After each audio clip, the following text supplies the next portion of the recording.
Hello and welcome to the AllMadeUp podcast with me, Harry Stacchini. Me, Lewis Coleman. And me, Ben Hart. Each week we are joined by a fantastic guest who joins us in the writer's room to create a story like you have never heard before. We don't know what's around the corner or what we'll find along the way, as this podcast is exactly what it says on the tin. It's all made up. It's all made up again. Yeah. It's all made up again. It's all made up again. It's all made up again. So, Sads, welcome to the AllMadeUp podcast. Thank you very much. Thank you very much for Big coming. fan of the show. I actually feel like a competition winner. I'm not sure, like listening to some of the other ones, got some talented people on, so not sure what I'm going to give you, but we'll... I think it's going to be good. Yeah, I sent over some of the first episodes to Rob for take a listen to, and I think you bashed through the first two straight away in the car. I listened to the first two, and Lewis, knowing my creative mind, I had to stop listening because it was just occupying my thoughts throughout the day. So I didn't want to come too prepped with that much of a narrative and backstory. But I did listen to Clem's as well. So yeah, last time I'll have a marshmallow. Yeah. Or a warm milky bath. Lewis said about you saying it was also you can't get offended by nonsense, like you can't argue with it. Well, me and Rosa, so my wife was listening to it. I listened to the first one. And then we listened to the Billy Whammy one, which was just, the dog toys bit. We were coming down the East Lancs. We've been to my sister's at Monton, and oh God, it was such a Lewis question as well to ask what's on the back seat. But we really enjoyed it. I said, it's nice to listen to a podcast and not have an opinion, not like debate it. There's nothing to, you can't debate nonsense. You don't know where it's going to go. So yeah, I have really enjoyed listening to the ones that I've listened to. And your sister lives in Monton, by the way? My sister lives in Monton, yeah. She's married before. I live in Monton. Right. Don't give him too much information. You saying she's married doesn't make any difference to this one. She's got a dog. she's got a dog. It's massive. German Shepherd Alsatian. It's not. It's tiny. But let's just pretend it's you. The thing is, I'm into dogs. That's the problem. Right. Sister's fine. It's the dogs that trouble. Are you drawing a dog? Different note, but I was trying to remember, when did me and you first meet?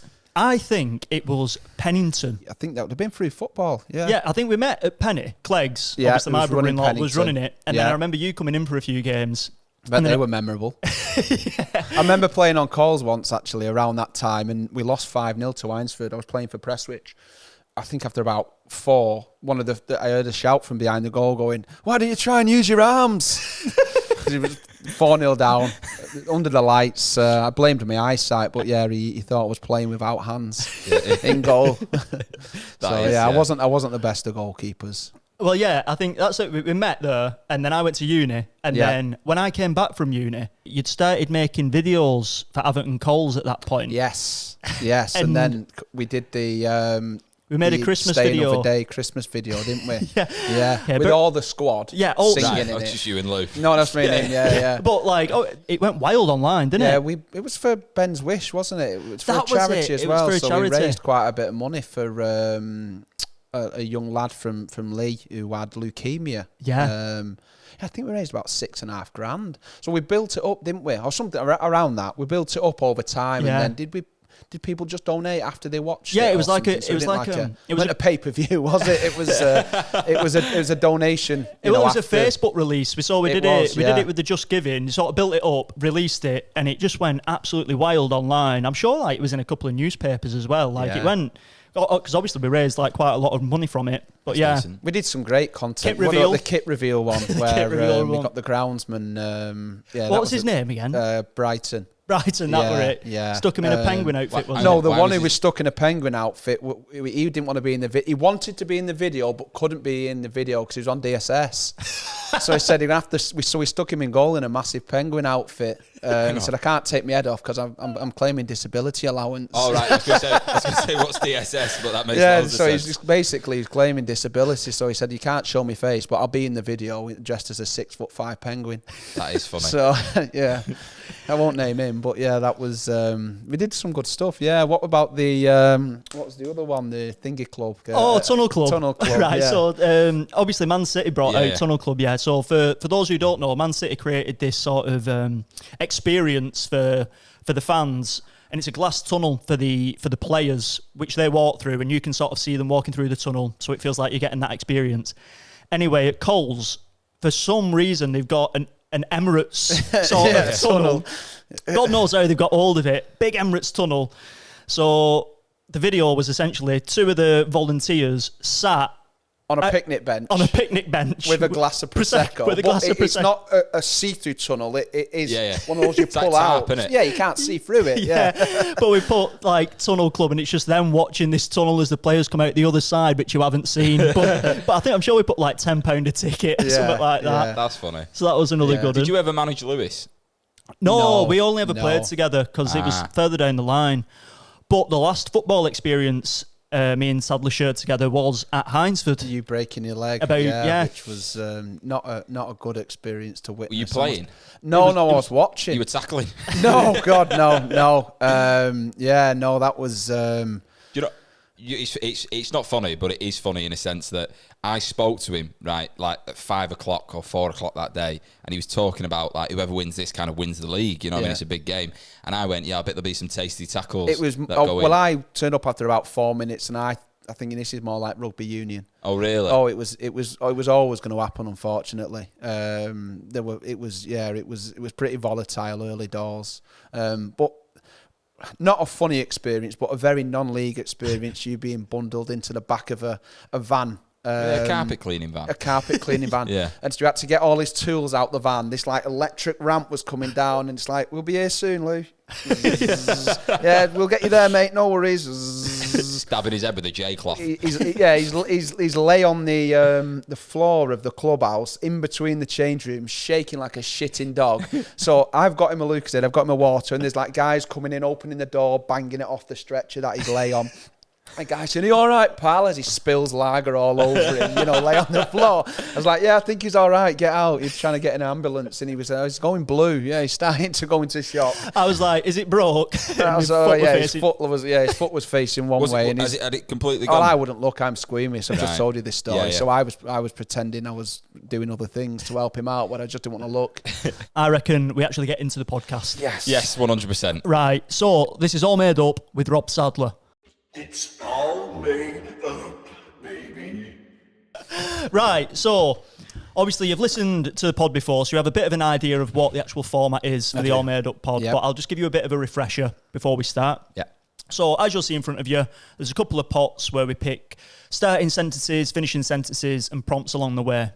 But before we actually do any of that, we build a character which we're gonna build to travel through this world with. Yeah, precisely. So what would you like your character name to be for today? Can be anything. My character today is called Jerry Glover. Jerry Glover. Yeah. Right, okay. Traditional British name. So we've already got his heritage. British as well. Yeah. And how old is Jerry? Jerry is now in his 50s, but in my mind, the story starts with him back in late 80s, early 90s. That's where we pick it up with him. Okay, so he's about 50 odd now. So what? I'm shit at maths, so it's like born 20 odd. 70s, early 70s. He's born. So we're talking. He's in his 20s. Just turning 20, late 80s, early 90s. Yeah. Okay, yeah, so like late teens. That type of late thing. teens. Bit of a lad. Yeah. Right. Okay. And what type of job is he rocking, Jerry? At this, he's a carpet fitter. At 50 or no. At 19, he's just come out of college, gone straight into carpet fitting. So just so you know, we're in the 80s, 90s. We're in the late 80s. We're not now. We're not present day.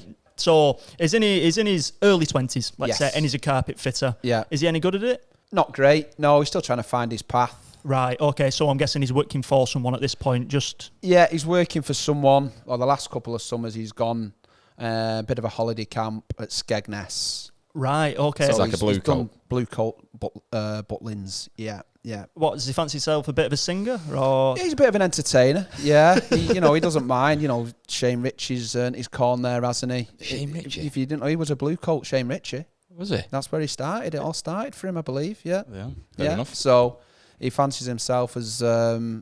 he's not got the best voice, but he's an entertainer. He's an artist. He's a performer. But what he lacks... He's a maverick. He's a bit of a maverick. For what he lacks in musical quality, he makes up for in pizzazz. Persona and pizzazz. Yeah, that's him. And Is he living at home with his mum and dad, obviously? He's living in Leeds with his mum and dad. But yeah, every summer for 3 months he goes to Skegness and basically just works the circuit over there. I've been to Skegness. I've been to Skegness. You gigged there, haven't you? I've gigged there a few times, and it is insane when you look out on a sea of people, and 4 of them are Buzz Lightyear.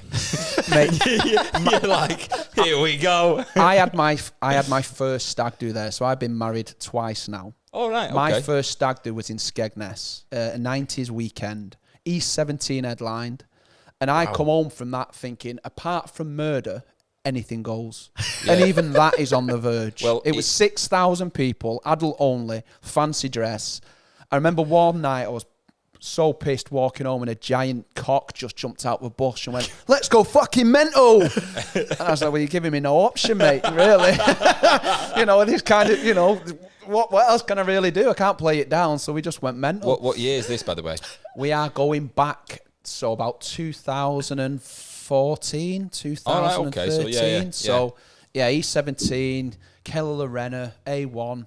It was a wild weekend. Wild. Because I can't think who was on doing the entertaining when I was there, but I just remember arriving and you do the gig at 1 o'clock on a Sunday, which on paper I was like, this is going to be awful, because daylight and all sorts. Yeah. And they're like, no, 1 o'clock's like the sweet spot. Yeah. And there's no windows in the room. It's like, if you imagine like 300 people all in fancy dress and they're leathered at half one. What you been, you know what I mean? Yeah. So I was one of those leathered at half one, I think. It was actually a great, like really fun gig, but I remember walking into it thinking, this is going to be horrendous, because I'd never been to Butlins and I'd heard stories and all the rest of it. And it is like, it's bleak.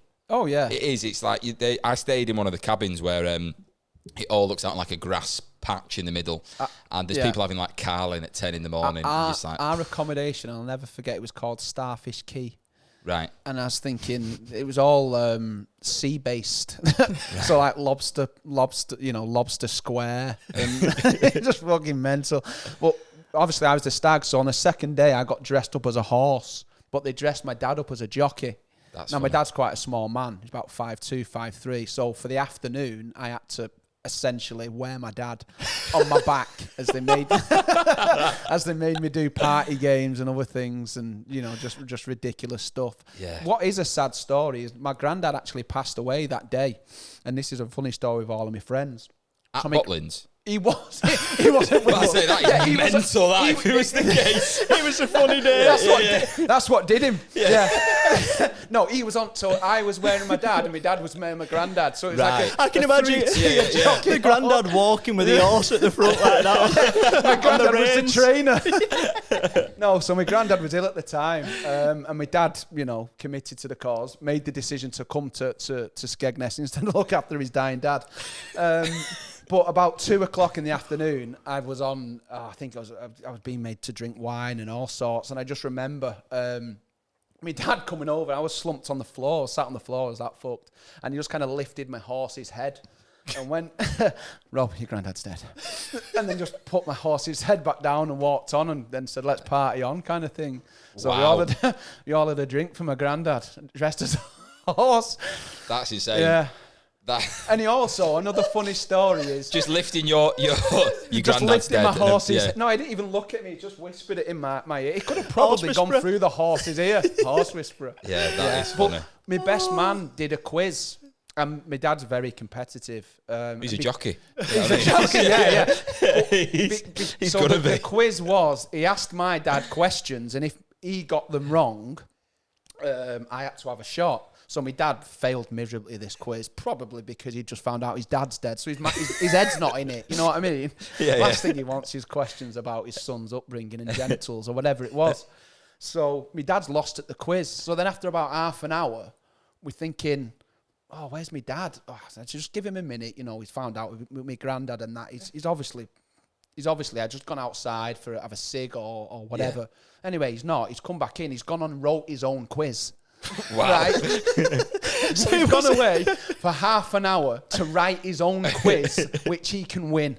So he's come in with a piece of paper to all the group going, this is the real quiz. This is the real quiz. This is the real quiz, which prompts all those kind of responses. So for the next hour, we Oh, I say that the best man's going through my dad's quiz with him, but obviously saying he's getting all the answers wrong. Just changing the answers. But he weren't happy, and it was a memorable day. But yeah, Skegness is a place you will never experience unless you've been and seen it and witnessed it. It's incredible. Yeah, That should be the advert. I'll just clip that bit and send it to say. The little snippet is, apart from murder, anything goes. That is, I'm amazed it's still running. We're going back about nearly 10 years now. Somebody must have died countless times there. There must be numerous deaths. I think the image of your granddad sadly passing away, but being at the stag do with you dressed as a horse and just carrying on.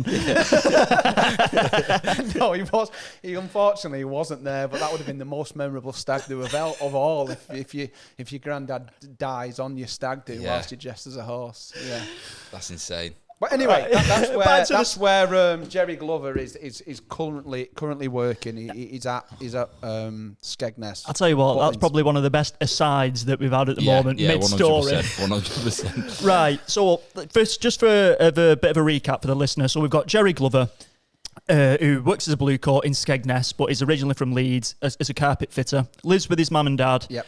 Can we just pop some names on them two? What are their names? Sheila. Yeah. And Don. Proper Yorkshireman Don, strong in your arm, weak in your head.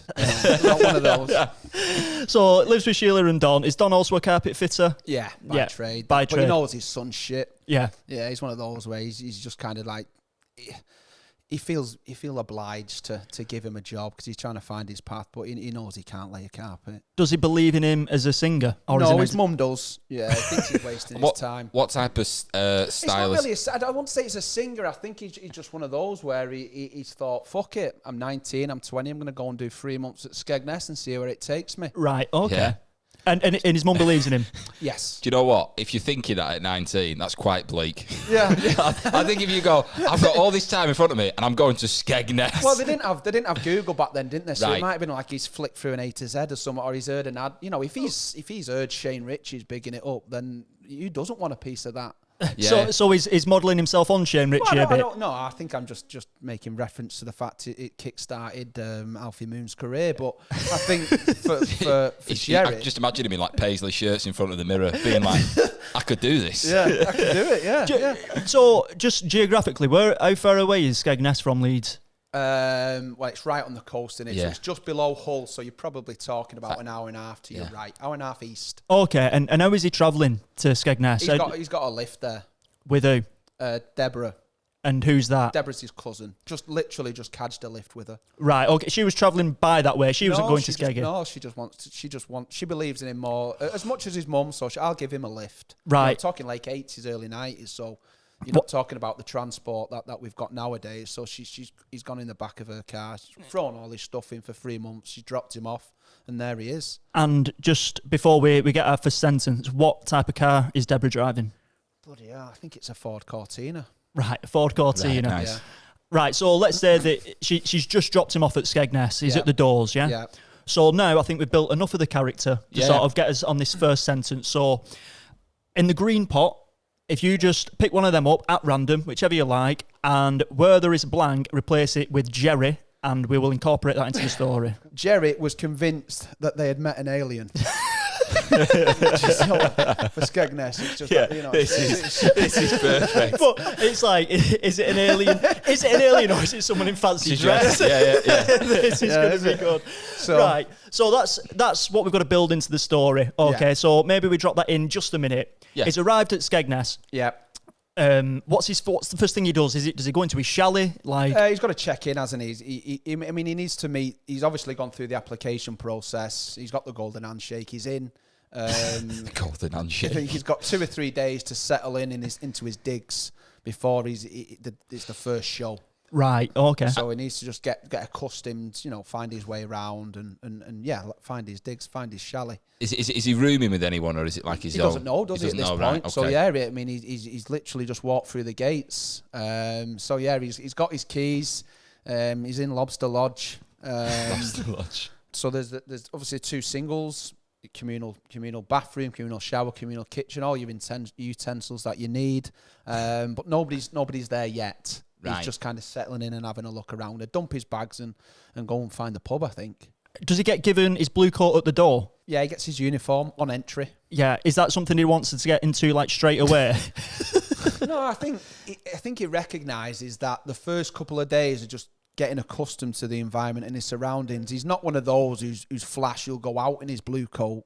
Yeah, you know, I think do some people do that? Yeah, he's heard of people through the application process who literally just unpack the suitcase, get the blue coat straight on, even the name badge, everything. You know, the whole 9 yards, and they head to the pub and they sit at the bar and I'm trying to think. Line and a half, isn't it?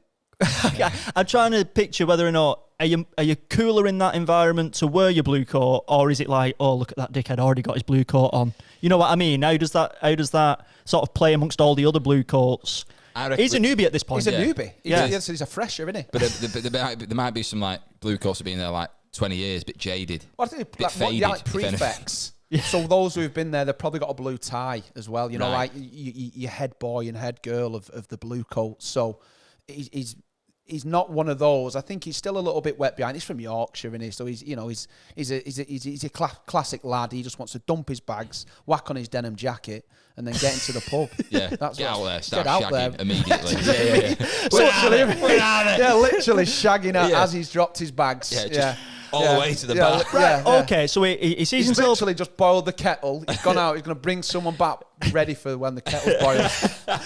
Right, so a bit of an entertainer, fancies himself a bit, goes to the pub, and he's got one thing on his mind, he's on the prowl. He is. Right, okay. He's 19, he's 19, 20. He's a red-blooded male. Is he a virgin?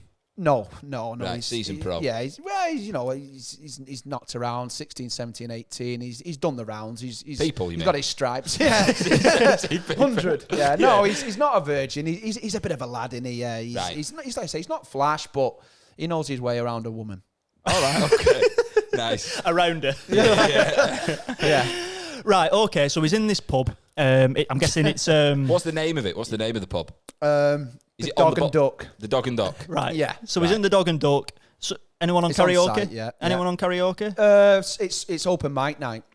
What time is it? It's about 6:30 on a Tuesday. So his first. Bouncy. Yeah, it's getting busy because all your freshers are arriving. So some have been there, maybe a couple of days before. Is this like, so all blue coats have arrived at Skeggy. Is this pre-public? This is like staff. Yeah. Yeah, it's like a training day. Training day, yeah, right. So you've got a couple of, fire. This is where the health and safety bits are. This is your fire exits. That's if you need first aid. So he's got a couple of days where it's staff only before the crowd start to flock in on the Friday night. That's when it's the big kick-off Friday night. And it's Friday night an adult weekend that's coming? It is an adult weekend, yeah. Right, okay. So he's heard it's going to be messy. Yeah. So are there any like seasoned pros there who are like, hey, I'll take you under my wing while you're there? so there's a couple who've been there. There's obviously ones who've been there, but there's Jimmy Starr. Yeah, nice. He's been there probably about 10 years now. Did he arrive as Jimmy Starr or did he become Jimmy Starr? He is now, he arrived as Frank Hodgkinson. But quickly became Jimmy Starr. So he's like the head boy of the Blue Coats. I mean, he's done it all. And how old's Jimmy? He's 32 now. Right. So he arrived 22, been doing it. He's been on the circuit 10 years, never left. I imagine Jimmy to look like quite a masculine Dale Winton. That's why I have like fake tan. One of those in what's the Ray Winston film? Beast. Sexy Beast. Sexy Beast. Yeah. All the tans. He wears little speedos. That's his kind of crew. In Skegmess. In Skegmess, yeah. 13 degree heat. I'm just gonna bring it back because obviously this story has got to start with Jerry convinced that he's seen an alien. Yeah. So this is obviously pre-people getting here, I would say. Yeah. So how can we start building that in? What is he? It's getting later in the night at this point. He's arseholed. It's 10. 10 What's he o'clock. drinking? Has he been on the show? Jack Daniels. He's a Jack Daniels boy. JD and Coke. Yeah. Right. But then by the end of the night, he's neat. Not even on the rocks. He's just, fuck it. I just have it as it comes. So stumbling back, he's trying to find his way. Obviously, it's his first night, and the complex is just. It's complex. A mess. Yeah, it's complex. Yeah, it's here, there, and everywhere. So he's stumbling back into his. He finally finds his room after a good 20 minutes from the pub, and as he opens the door, he recognises that he notices there's another bag on the floor. So his room has arrived. Right. Okay. So he thinks, right. So that's it. So as he's thinking, well, what do I do? The bedroom door's shut. He said, it's rude not to introduce yourself. I'm going to be his room, 2-3 months. He's plastered at this point as well. He's plastered at this point, absolutely. So as he's trying to find the light, he's not even been in there 5 minutes. He's dumped his bag. He's got out. So he's no idea where the light switches are. You don't have phones back in the day with torches on. He's got nothing. So he's just going off, basically touch and feel in this room. That is a classic technique if you don't know what Of you're course doing. it is, Touch and feel. That's what he doesn't know female, women. I mean, he ain't got a clue. He's in no fit state. He knows it's not his room because his room's on the other side. So as he's feeling around, he's feeling under the sheets, and he whips the sheet back, and it's just he shits himself. It looks like a bald ball of fire to him. A bald ball of fire. Right, okay. That's what it looks like. Lighting the room up. That was once dark. He's whipped back the sheet. Fucking hell. Yeah. Right. Basically, a planet on a neck. Right. And so he shit himself. He put the sheet back down. He's ran into his room and thinking, what the fuck was that? What have they put in my Jack Daniels? Right. So he's obviously like, fucking hell, I'm just going to shut the door. I'm just going to batter myself into my room. And as he's woke up in the morning, this is at the morning now, he's come round. He's had an heavy night, but you say he goes out around Leeds all the time. So he's got up, he's making a brew, and then he twigs somebody in my room, or somebody in the other room. Yeah. Need to go and check that. So I need to go and check that. So he's knocked on the door, and there's a guy there, just sat there, like quite slick back hair, glasses, just look, he said, fucking hell, I come in this room last night and I was convinced that we'd met an alien, and he's got no idea who it was or what it was. Even the guy with the glasses is like, the guy's got no idea whatsoever. And he doesn't remember him sort of coming into the bedroom either. I don't remember him coming into the bedroom at all. Meanwhile, he's like stirring a brew with his finger. He's stirring a brew, with an upside down spoon because they're that dirty. He's just using the handle to spoon. Right, so he's convinced that he's seen an alien. So if I'm Jerry at this point and this guy's saying, I don't know what you're on about, mate, I'd be going, well, what time did you get here? What is the name of the fellow who's rooming? Has he asked him his name? No, we don't know his name yet. What is it? Yeah, so his name's Phil. Phil? Yeah. Have a last name or? Phil Jupiter. Very close to Phil Jupiter. Very close to Phil Jupiter, yeah. And Phil's from Chorley. He's a Lancashire lad. Do you want me to tell you what? I've only just clicked, but the fact that he's called Phil Jupiter and he thought it was a planet on a neck. Technically, it's correct in what he assumed. Yeah, he's a planet on a neck. So they're both sat there having a brew, and this Phil's thinking, well, he's just an absolute cannon. He's obviously on some gear. He's not just Jack Daniels that he's been having. He thinks he's seen an alien. Yeah, that lad's on from another planet. That lad's from another planet. He's thinking he's the alien, this one. So it's just a completely unexplainable moment for him. Right, okay. So this now, they've had the sort of taste today yesterday. Yeah. Phil didn't attend because he only got there later on, I'm guessing. So it's now time to put the blue coat on. It's time to put the blue coat on. So they've got the big gig on Friday night, which is it's a pirate themed event. Right. Nice. So Jerry's got experience. His mum and dad used to be national champions at fencing. All right. So the thrust and the kind of hand-to-eye coordination is there for a sword fight is there. He's absolutely nailed that. Right. So Superb. that's one of the reasons. Is that how his mum and dad met, maybe? At fencing, it could have been an Olympic event or a national event. Or the local pub Or the in local Yorkshire. pub, In a car It park. was with pool cues. It was, yeah. just branches off a tree. Yeah. We're fencing. Yeah. So no, he's Where's that chalk? that's kind of why he's been drawn to this year's event, because he thinks he can nail a pirate. Yeah, right. Okay. So at this point, him and Phil got the blue coats on. Yeah. It's time to go and attend the first day. So what is it they're doing on the first day? So the first day is your meet and greet. As the public start to flood in, they have some morning entertainment. Then you have your afternoon entertainment before the big show.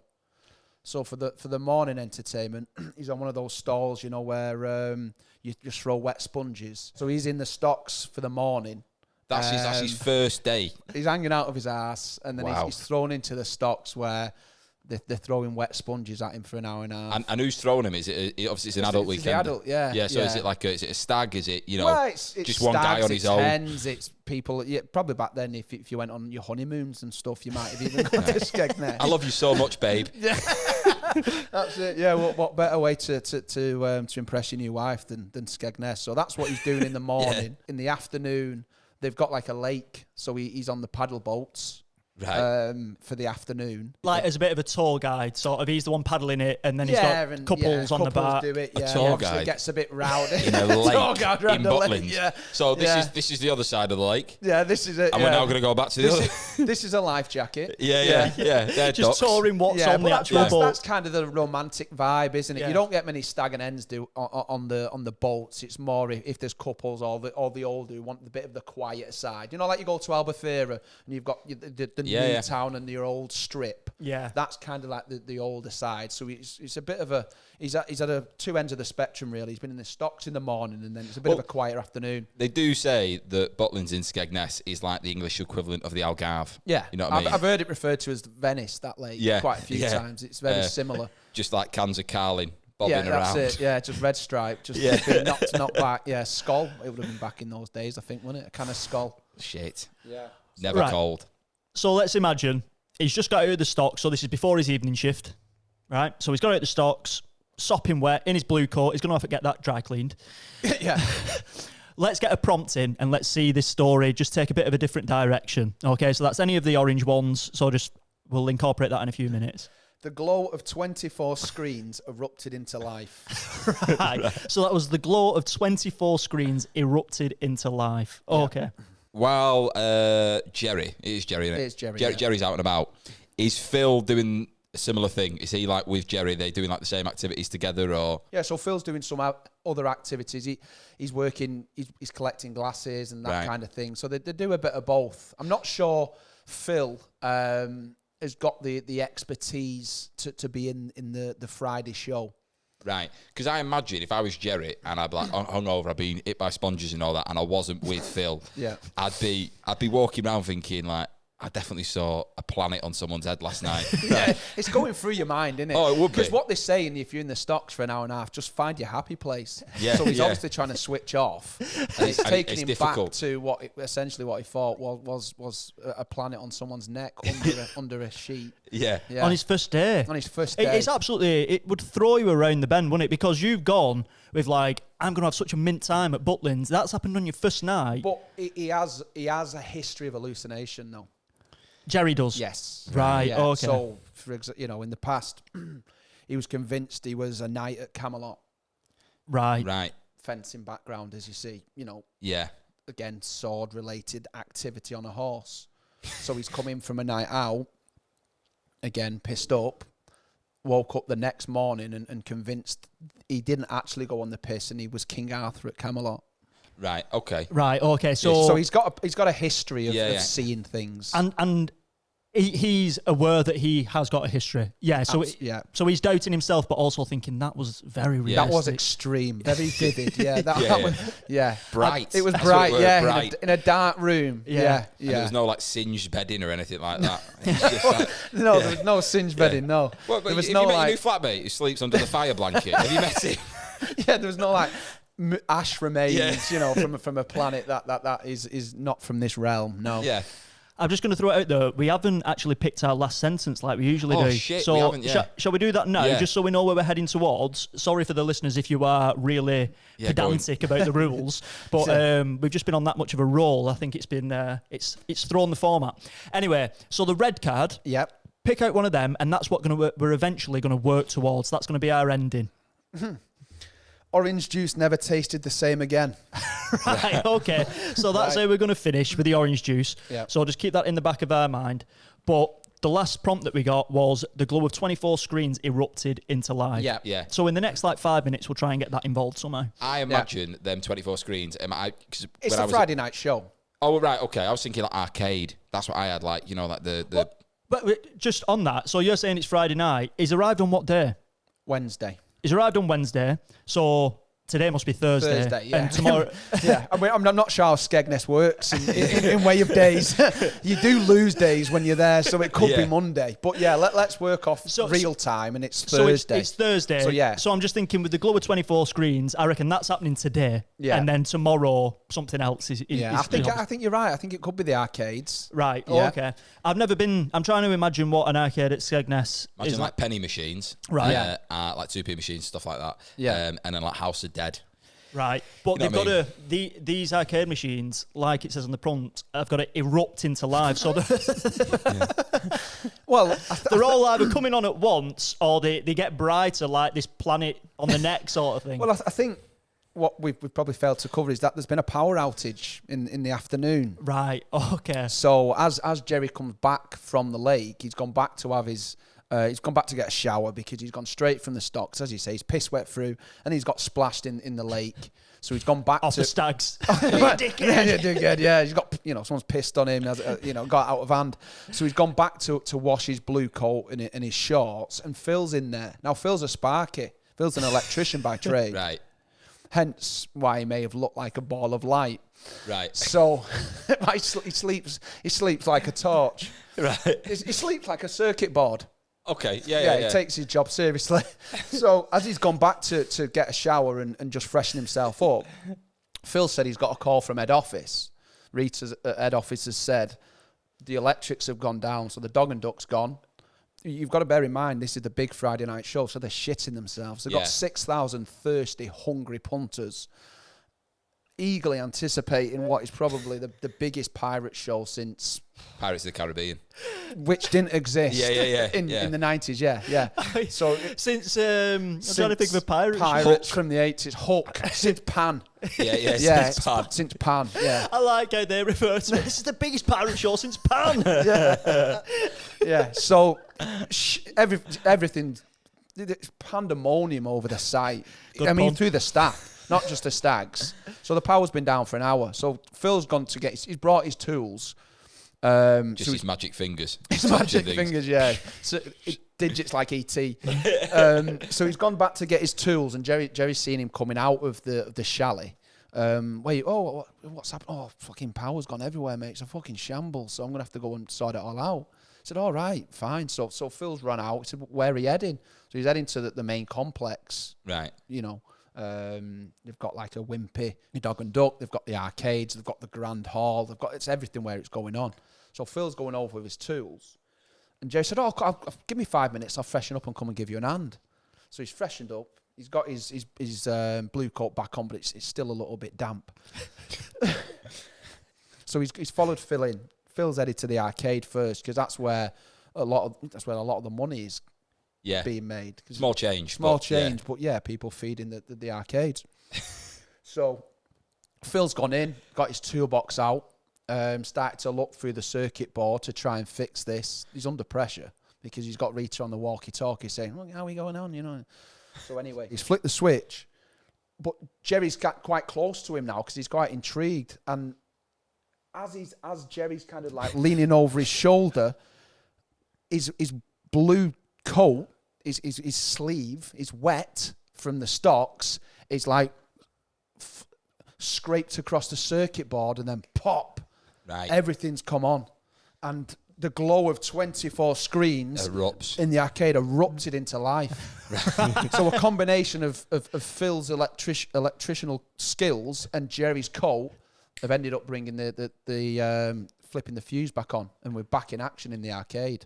Nice. Okay. So that's how the screens... Okay. There's a few things I liked about that. The thing I liked most about it, though, was the word electrical. Electrical skills. Electrical skills. In the 90s, you could make words up. Because there's no Google, was there? You could say what you wanted. Yeah, and I imagine Phil saying electrical and being like, of course it's electrical. Phil's claiming that he's the hero. But realistically, it was a combination of him and Jerry who got the electrics back on. And they came together like...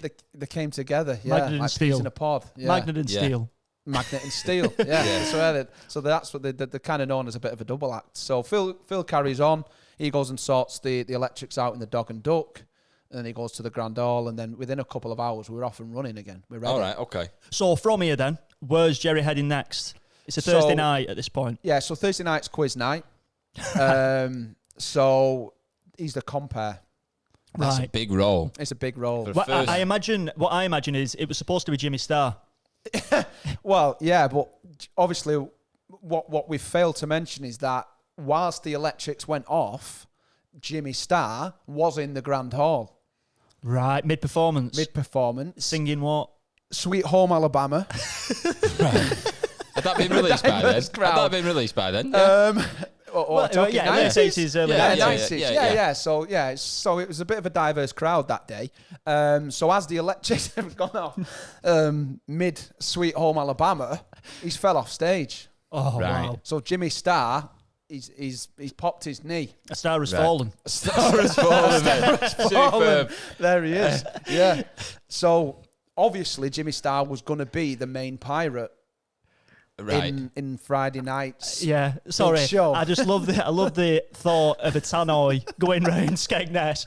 I've got to apologise. A star has fallen. Well, yeah, it's like just a 6,000 heads like that. Fucking. What's the manager? They wouldn't announce Neil it. Warnock. You wouldn't want to announce Star has fallen. It'd be coded, wouldn't it? Like when you there's certain like MI5 missions and it's like Cobra. Yeah. Or Purple Wizard. Would they not say like Blue Coat Down? Blue Coat Down. Yeah. Well, like Black Hawk Down. But yeah. It'd be like Big Blue Down because he's the main. He's the big boy. Big Blue Down. Yeah. Big Blue Down. Big Blue Down. Going over. Well, the tannoys have gone down because the electrics are down, so it's walkie-talkies. Someone's just screaming it. Big Blue Down.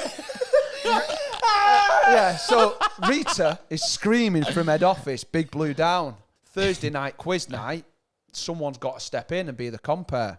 Right. And Jerry gets his big gig. And does Jerry Glover, does he go by a stage name? He's only been there a day. This is what I mean. Does he have to make one up? But they're like, Jerry, look, you're doing the quiz, but we need a name off you, quick. What is it? Yeah, I think you're right. I think he'd have to come up with a name, and I think it'd be. He thinks back to his Camelot kind of ordeal and goes with Lancelot. Lancelot. No, it's just Lancelot. Yeah, Lancelot. Lance is a lot. Lance is a lot. Yeah. So that's who he will be introduced as, Lancelot. Okay. Yeah. So I'm guessing. But he thought that, I'm going to look ridiculous if I don't have some kind of attire dressed as a knight. Yeah. So he's going to have to. He goes quickly into whatever the backstage area. Yeah, fancy dress costume department. Throws on some kind of armour. What about chain what if it's like tinfoil? You know what I mean? He comes out in like sheets of tinfoil round his legs. Yeah. He don't need it for his arms because he's got his blue coat. Yeah. Right. Yeah. Okay. So he's been in the fancy dress. He's got like an amalgamation of tinfoil legs and a sieve for a helmet. A sieve for a helmet. He's made a makeshift sort of. Quick. He's had an hour. I mean, he's not had a lot of time. Yeah. All the while, he's still got this sort of image of an alien, like planet on a neck, burning sort of sight running through his mind. Yeah. I reckon before he steps on this stage, we get another prompt. Yeah. So I reckon he's just about to walk on the stage to start doing the quiz. To how many people? Roughly 1,500. Roughly 1,500. That just out of the three teams, 500 in each. How many is in a team? Yeah, so he's not worked. teams of 50. Yeah, I'm giving you a number. 1, 2, 3. Yeah. 1, well, the quiz goes on for 24 hours. Yeah, so it's a long one. Yeah, it brings us through to Friday. Yeah, that's how long it happens. Yeah, it does that. But yeah, so he's got to step out in front of 1,500 people with tinfoil round his legs and a sieve on his head. Right. Yeah. Bear in mind, they've been on the piss for 12 hours as well. So they're probably not even recognising what he's dressed like. Yeah. They're going to be dressed funkily themselves, aren't they? They're going to be in all sorts of gear. Yeah, it could be a couple of costume clashes. Yeah. Fucking hell. You could be. Oh, he's gone for the sieve on the head, has he? There could be a cop going, let's get fucking mental. Jumping out of a bush, let's go fucking mental. What if it was 1,500 cocks? Yeah. Or 1,400 cocks and just a few vaginas. Massively outnumbered. Basically like Magaluf. Yeah. That's funny. Yeah. Right. So he's just about to walk out on stage to announce this quiz and do the quiz questions, this, that and the other. Let's put on a prompt and incorporate that into this next bit. So pick another yellow one and just read that out aloud for the listeners and viewers. No, he didn't. Chris Eubank appeared out of nowhere. Just repeat that for me. Chris Eubank.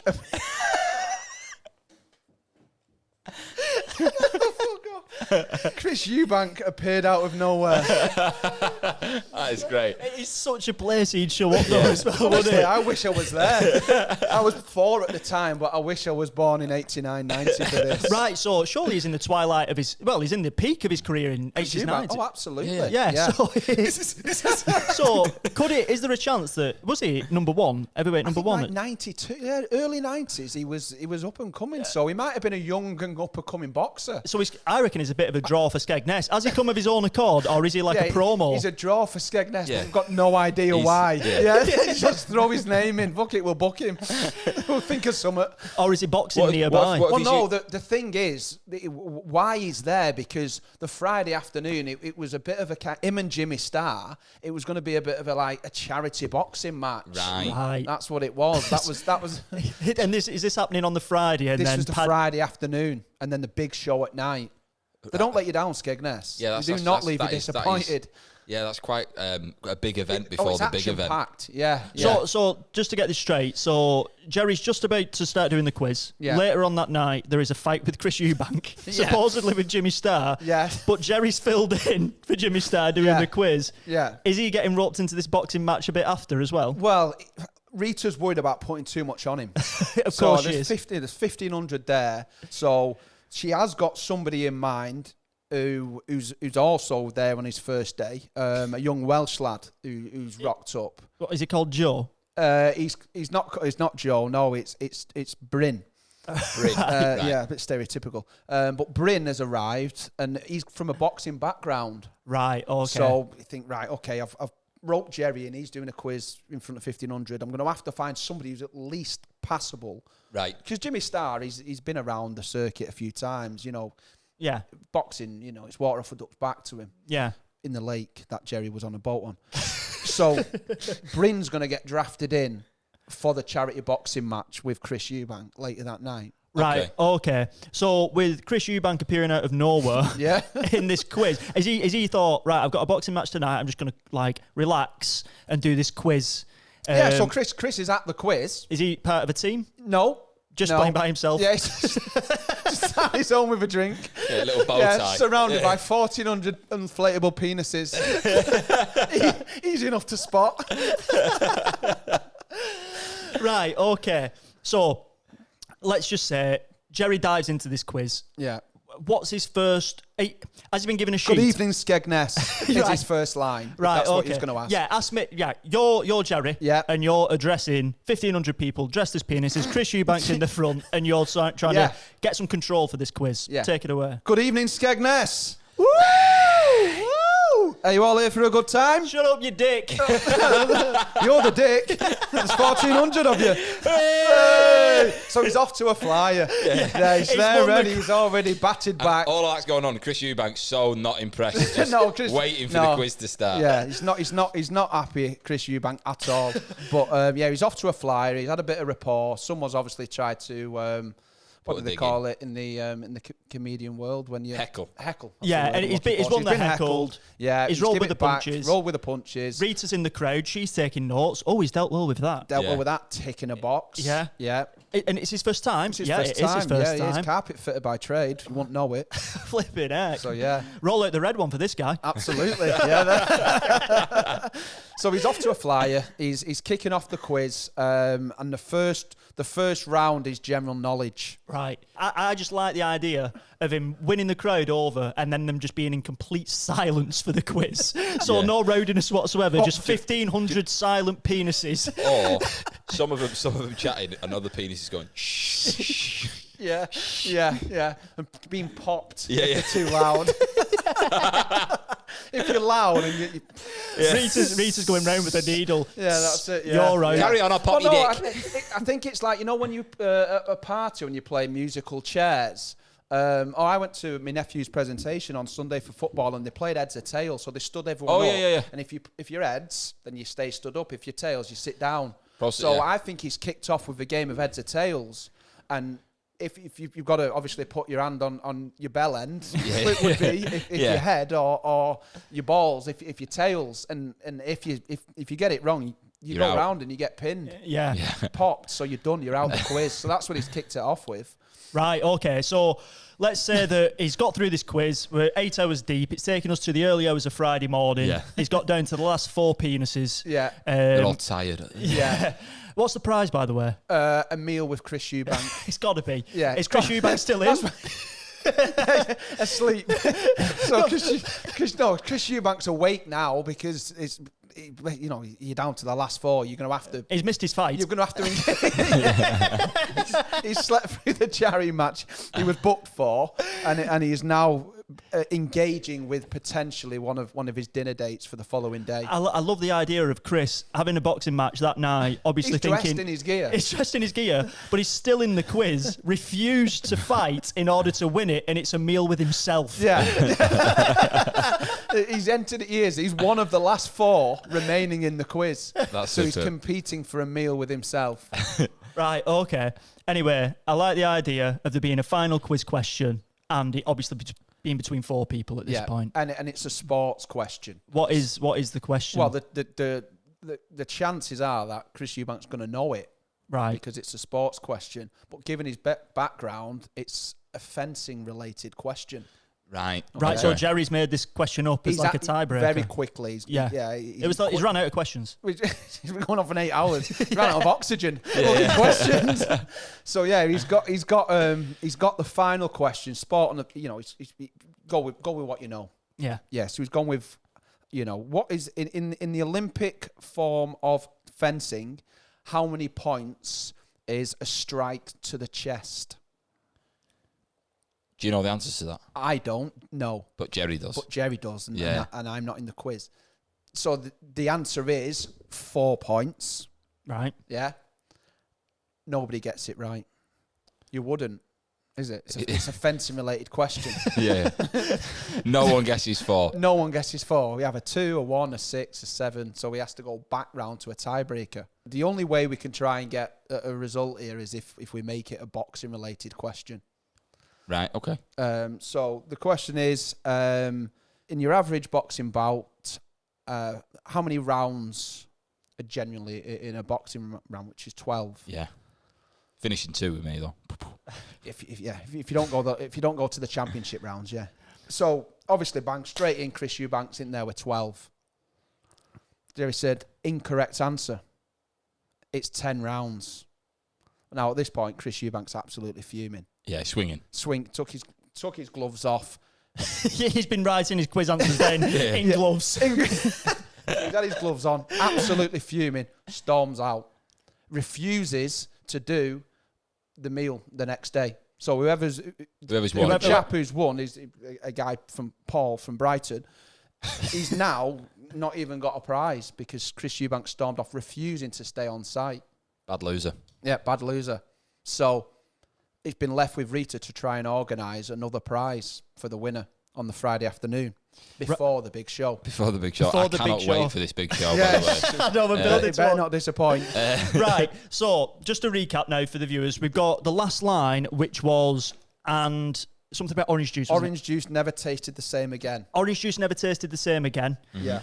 We're now on a Friday. Yeah, Friday. It's the day after. It's the day after. We've got an organised some sort of prize for Paul from Brighton. Yeah. And then it's the big show in the evening. So I think just to kickstart this last little bit of the story, we'll do one more prompt and then we'll try and wrap it up with the orange juice thing. Yeah. Okay, so probably in the next 10 minutes we've got to try and get there. So let's throw out one more prompt. A flash mob appeared. Right. Okay. For Skegness, that couldn't be any more. It could be anywhere in any time. Yeah. Okay, so he's woke up, he's with Phil again because the day started again. Bit tired. Quiz only finished at 4. He's out at 8. It's been a long 2 days. He's running on empty now, fully focused on the Friday show. Right. Because he thinks there's a chance that he's going to get the big gig after his quiz performance. Yeah. So with Jimmy Starr still out of action because his knees. The spiral fracture. He's had 5 pins and a screw through his ankle. Yeah. Absolutely. Yeah. So Jimmy's off the bill. Yeah. And he's waking up and he's hopeful that he's going to get the big gig as the lead pirate on the Friday night. Right, okay. Well, as Pan. As Pan. The lead pirate, Pan. Right, okay. Yeah. Okay, so I'm guessing he's got to have a conversation with Rita. Well, the conversation, yeah, so he goes into Rita's office, obviously chatting about the quiz, said, we're really happy with how it's gone, and I can see that basically she's saying, you've got potential, I'm going to put you on as Pan. I've made my decision, I'm going to put you on as Pan. Slight problem being, Eubank's not happy with the night before. Imagine Eubank being fuming with something happening in Skegmess. Championship fighter. Eubank's not happy. So there's going to be another change to the bill because he's demanded that he plays the role of Smee. Right. Okay. Demanded. Yeah. So Eubank said to Rita, I won't be returning. The only way I'll do this dinner date with Paul from Brighton is if you give me a part in the grand Friday night finale. Right. We can't do Hook because they're drafting someone in from abroad. Paid too much money. Right. Drafting someone in.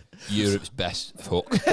Yeah, Croatia's best Hook has been flown in, especially. Well, the thing is with Chris Eubank, it might seem that it's a bit crazy, but he's the sort of guy who would get fixated on something like that, isn't he? He likes the showmanship. He's always wanted to be Smee in Pan at Skegness. Yeah, I mean, it's not out of place. So, what does Jerry say about this? No problem at all. He wants a little bit more knowledge on the Croatian who's been flown in from Hook because he's got a fencing background.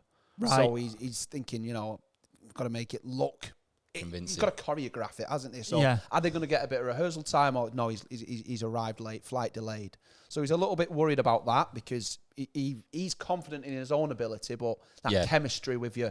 We need dance partner, isn't it? Yeah, 100%. Takes two to tango kind of thing. So happy with Eubank playing Smee, but not really comfortable not having met Hook. Right. So a bit concerned and a bit kind of nervous about that. And what time is this big show starting? 8:30. 8:30. Right. What time is it now? It's now 8:25. Right. Okay. Right, we're 5 minutes away. Yeah, so we're 5 minutes away from the big opening. Right, so I'm guessing he's got out of his blue coat now. He's got out of his blue coat. He's in the pirate he's got his costume. green tights on. He's in his Peter Pan costume. He's in his dressed as Peter Pan, essentially. Tights, a hat, a belt. Yeah. Some little shoes. And for some reason, shoes. Green tin foil around his legs. Yeah. He just loves that feel. Yeah. There's something about it. Something about that tin foil. Doesn't go with a sieve on the head because he's got a hat this time. But he's dressed as Pan, ready to go. How many in the crowd? Well, full house, 6,000. Right. Shut the doors, no more can get in. It's raucous, it's rowdy. People are banging. Slow hand claps are going. Pan. That's what they're chanting for. A few of them are doing the Poznan. Yeah. That's they've been on it for 2 days straight now. Yeah. So it's getting out of hand. And if he's like just about to enter, does he like come down on a wire? Or is it like, does he glide on? How does he come onto the stage? He comes, it's actually through the when they come up through the stage. Yeah, because they're not really, they're a little bit concerned about health and safety, flying people through on wires because a few years before they were doing Cowboys and Indians evening and it went horribly wrong. It went haywire. Yeah. So someone got trapped in one of those wires. Right, okay. I was dangling upside down for 2.5 hours. So he sadly passed. Rush of blood to the head.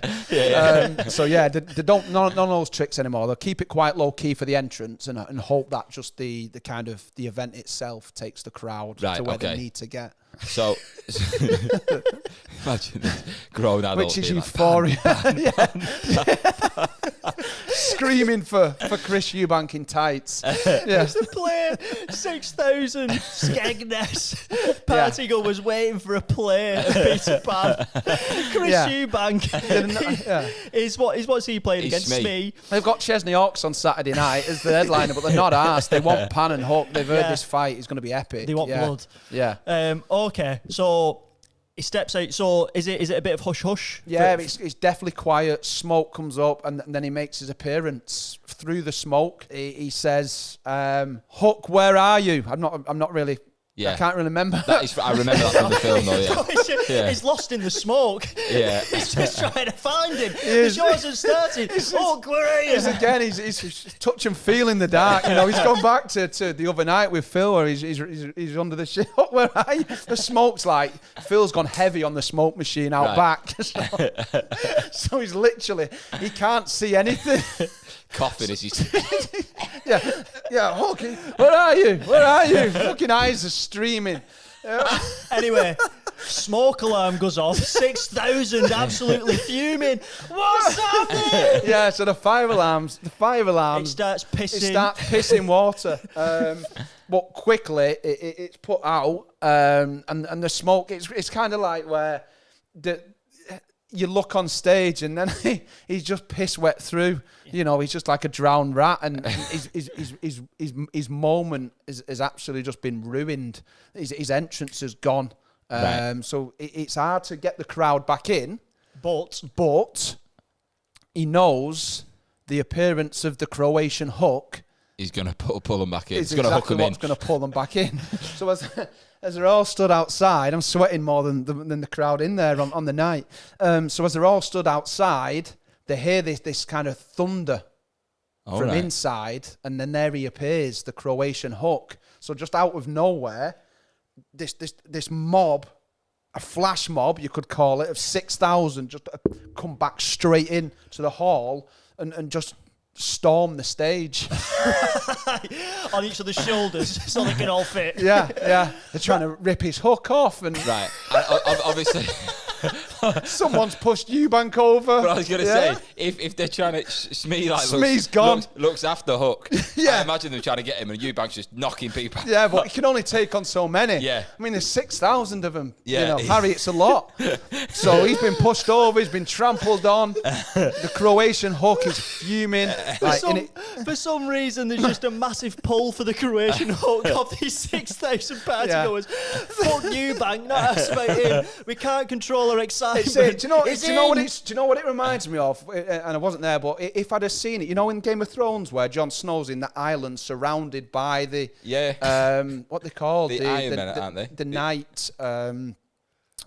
Surrounded it, and they're all storming in. The walkers. Yeah. That's what it's like. White walkers. On the ice. He's on the ice, so he's in the middle of in Game of Thrones. He's in the middle of the ice, and that's what the scene's reminiscent of. Right. There's 6,000 storming the stage, and it's just to get to the Croatian hook. Yeah, it's a theatre in the round, so they're coming from all angles. At first I thought it was like proscenium arch. We're sort of watching it forwards, but it's not. It's a bear pit. Yeah, it's in the middle. Yeah, it's a bear pit. Yeah. Eubank's trying to claw his way out. Jerry's just stood there. I mean, Phil's had all his tools nicked out the back. There's someone running around with a wrench. It's just, it's a health and safety nightmare for a start. Rita's on the walkie-talkie again, code red. It's just got massively out of hand very quickly. Right. Okay. Right. So how does Jerry get out of this situation? I think he's obviously thinking, my life's in danger here. Yeah. I've got to get out. I'm dressed as Pan. Yeah. There's 6,000 partygoers wanting blood. Yeah. He thinks. Does he leave by wire? No, because they've took the wires out. Oh yeah. So obviously he's an easy target. He's dressed as a pirate, so he thinks the only way I can kind of get out of here alive is to just kind of embed myself into the mob. Right. So he just gets bollock naked and starts running around with them. But then eventually he finds one of the fire exits and gets out to safety. Yeah. Right, okay. So he's outside now. So he's outside now, bollock naked. He got a few punches in on Eubank. Yeah, before he left. He took a couple himself. Yeah. So Eubank's outside as well. He's in a bad way. Naked. It's the only way I could leave. They're both naked. Yeah, Eubank's naked, but he's still just got one of Smee's socks on. And a boxing glove. And a sword. Yeah. So it's the only way you can get out from Skegmess is if you just basically get bollock naked and escape. Right. So he sat outside. He's got to pull himself together. Got to pull himself together. Got to cool down. Got to calm down. It's been in cool down. Yeah, cool, calm, and collected. So he reaches for what is a cup. Has a little bit of the drink. What he thinks is orange juice, but it's not. It's piss. So he's drank some piss. So that orange juice will never taste the same again. It was Eubank's. It was Eubank's piss. Yeah, Eubank's really dehydrated because he's been sat at the quiz for 8 hours. He's then gone straight into this full event. He's not stayed hydrated, so his manager was fuming because obviously he's an elite athlete. Yeah. Not the fact he's crawled naked out of Skegness, just the fact he's not stayed hydrated has pissed him off more than anything. But yeah, he's out there. He's just trying to cool down and collect his thoughts, really. And he's been there 3 days. He's been there two days. Yeah, he arrived on Wednesday, and this is Friday night. Right. Yeah. Okay. So and how long's he got left in Skegness? 3 months. I imagine him, like the backs of Chris Eubank and Jerry, just sat like on the concrete, looking out at the ocean, and there's like wind turbines. They're looking out at the lake where a mob of must be about 600 strong are carrying Hook to the water because obviously he's frightened of crocodiles. Right. So words got round. So the crowd are like the Lost Boys. The crowd are carrying him like the Lost Boys. Yeah. So they're carrying him to the lake where they're going to throw him in and dispose of him because, you know, someone's had LSD and thinks there's mushrooms and crocodiles in the lake. One of like the punters is dressed as a crocodile, waiting for him. Yeah, waiting for him with his jaws open to catch his Croatian hook. Yeah, that's it. Superb. Right. Okay. And and it was that orange juice never tasted the same again. Yeah, but it was Chris Eubank's piss. That was very funny. Yeah, a journey. That was a journey. Yeah, it definitely. It's only his second day. It's got 3 months. 3 months. This can't be a film. This is a one part of the TV series, isn't it? It could be. It's either a documentary or it's a series. I think. Yeah, it's a 6-parter. It's got to be. Yeah. I mean, an 8-hour quiz, you're gonna have to chop that up. Yeah. But it's a 6-parter. There have to be some hard cuts. Next week, it's the picture round. Right. I think we need a minute to just digest what's happened. Yeah, 100%. We'll come back after the break. We'll talk about what the title of it's going to be, what the soundtrack would be, and we'll get some ideas of you for future cards that you can put in the pot. Yeah. We'll be back in a sec. Just a little bit. So, Rob, that was all made up with yourself. How did you find that? Brilliant. Yeah, I couldn't stop laughing. I couldn't even read out the cues. It was, I really enjoyed that. Really enjoyed it. It was brilliant. Obviously, me and Saz just popped at the toilet then. He was talking to me about Skegmess and going there before and saying it wasn't far off pretty much what happened in that story anyway. It's like wild. The sites. Yeah, I said to a guy in work a couple of weeks ago who was going, and I said, apart from murder, anything goes, and even murder's borderline. I'm amazed it's still going. When I went, it was literally just a free for all. It was just crazy. The first time I went, there was a 6 or 8 ton skip, next to the stage door that I was walking in. And I mean, it was like a mound of just empty beer bottles, vodka, and all the rest of it, like just from the bar. And I'm like, that is a lot of booze. Yeah. Whether it was just on that weekend. Oh yeah. But like, you see some people and you think, yeah, you've come here to forget. Yeah, absolutely. Come here. There's people like they had their own dorms and chalets or whatever you call it, but there were people sleeping on mattresses just in the bushes outside, just on the floor. Yeah. For whatever reason, each to their own. But it was a very, very wild. 6,000 adults, all in fancy dress for 3 days. Yeah. It was an experience. Like East 17 were headlining at the time. Imagine like Jerry was being a blue coat there and experiencing more than just one weekend of it. You know what I mean? The stories that they must have would be unbelievable. Well, on the Saturday, so we did Friday, Saturday, and we'd had that much. We went home Sunday. We couldn't do another day. And one of my mates travelled up from London, so we arrived on the Saturday afternoon, and I can't really remember because I'd been there for a day and a half, so I was well oiled by the time. But they shut the camp down for some reason. So as he's arrived to the security lodge at the front, they were like all the gates were shut and the walkie-talkies was going off and everything was going off, and I can't remember what the reason was at the time. Peter Pan. But I thought it must have been Peter Pan. Hook had been thrown in the lake. That's what it was. Yeah. Captain Hook had drowned. He had an agent on from Croatia asking what time he's coming back. But I thought, God, it must have been something bad to have shut that complex down. you know, if you shut the gates, no one's leaving. It's that kind of thing. So it was, it was certainly an experience. Yeah. Thinking about Jerry Glover, who was our Lancelot for this story today. Yeah. Like we sometimes cast the characters in this one, and I think you'd already thought of someone earlier, hadn't you? You thought could play this role. Yeah, I thought from being a Yorkshire lad himself, obviously experience with sword in hand, I thought Sean Bean was perfect. A young kind of I can see sharp mullet, you know, early 20s. It fits that sort of bill of being like, you can imagine him being a carpet fitter. Yeah. Obviously, like you said, dealt a few battles and duelled with a few people in his time. Game of Thrones, Lord of the Rings, sharp. Yeah. So he's got experience. He's well trained, and I think it's a perfect fit. I mean, he's fought, you know, against orcs. So, exactly. And now he's in Butlins. What a writer. Yeah. How the might you fall? Yeah, he's experiencing the Prussian War as well. It's coming handy. Yeah, that's it. Yeah, it's similar kind of scene. Yeah. Skegness and a warfield. What I was going to say is we also figure out what we think the title of this film would be. But like I said earlier, I don't think this is a film. This is a TV series, 6-parter, ITV prime time. I've got one, right? It just literally come to me there.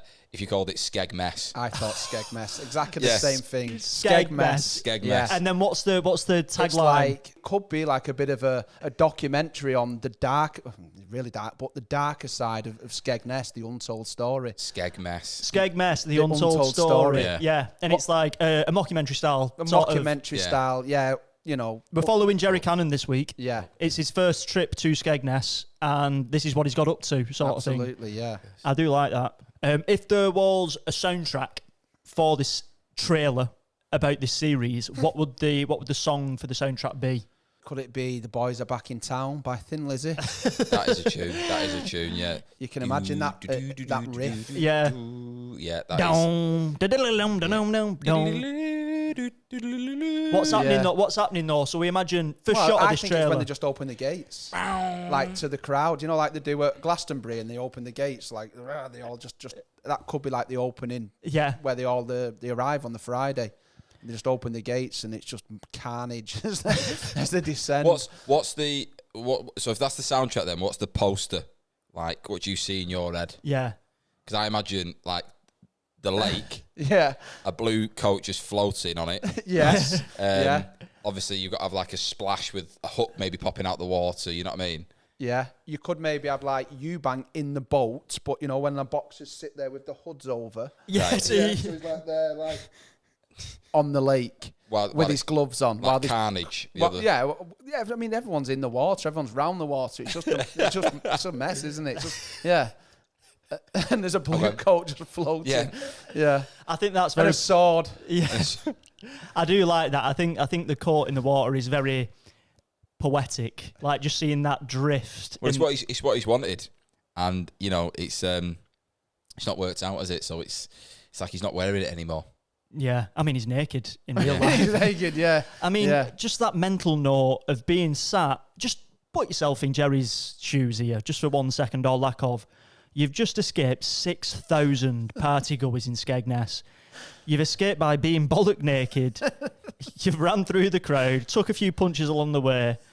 You think you're on your own. Chris Eubank's already sat outside there. Bollock naked. Just with Smie's sock and like a cloth shoe, isn't it, to wear? Cloth shoe. There's a drink next to him. You're thirsty, you're dehydrated. You drink that. Yeah. That's Eubank's piss. Yeah. And then whilst you're sort of tasting that in the back of your throat, you see 600 partygoers. Few of them are swinging Phil's electrician tools. So it could be a wrench, a spanner, a screwdriver. Whilst carrying a Croatian hook. Yeah.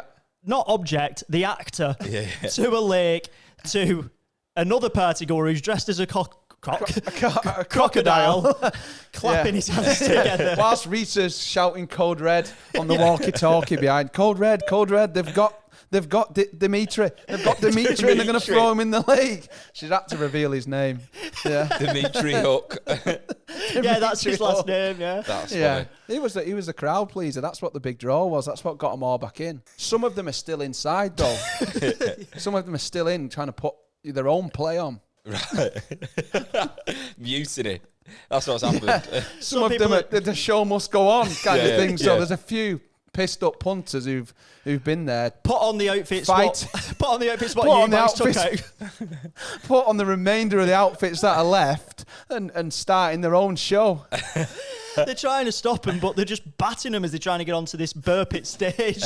No, we will. The show must go on. The show must go on, yeah. On guard, Hook. Take me once for. Yeah. That's it, yeah. Oh, Jimmy Starr's just got his head in his hands. Jimmy Starr's at the back thinking, Jimmy Starr. I've got to get back quick. Yeah, got to get back in the game. I need a cortisone injection or something to be able to get through tomorrow night's show. Oh, that is so funny. Right, well, I really enjoyed that. It's been an absolute hoot doing that one. What we asked the guests to do as well, Rob, is suggest a line to go into one of the pots, which we'll write out and obviously pop in there for the next guest, which might pick it. So what I like to suggest is try and think of a line which has happened from today's episode, which you think, oh, I'd love for someone to pick that out. Right, you know what I mean? Yeah. Good evening, Skegmess. Good evening, Skegmess. And all he said was, good evening, Skegmess. Okay, I like that. Right, so... Brilliant. I think that's everything that we need. Yeah. Unless there's anything you want to plug. Not plug. No. The wife said we need the porch tiling. So if there's any kind of tradesmen who are tilers that listen, then that's the only thing. And if tag them in the comments. Yeah, tag them in the comments. If you're a tiler in the Bolton area. Yeah. And if you use promo code AllMadeUp, you get 10% off on that as well. Absolutely. 15 if you come on a weekend. 15, there you go. Cash in hand. Also, we'd like to say to everyone listening, if you like the episode, please just subscribe, follow it on the socials. It does make a massive difference. Send in your old lines, as we're always asking. We've had a few belters, so just keep them coming. We've had some really good ones, which will be going in the pots. So, get involved with that. But apart from that, we'd just like to say one last thanks to Rob Sadler. Thank you very much for doing the pod. Thank you very much for having me on. Loved it. Cheers for doing it. Thank you, gents. And that was All Made Up with Rob Sadler. It's all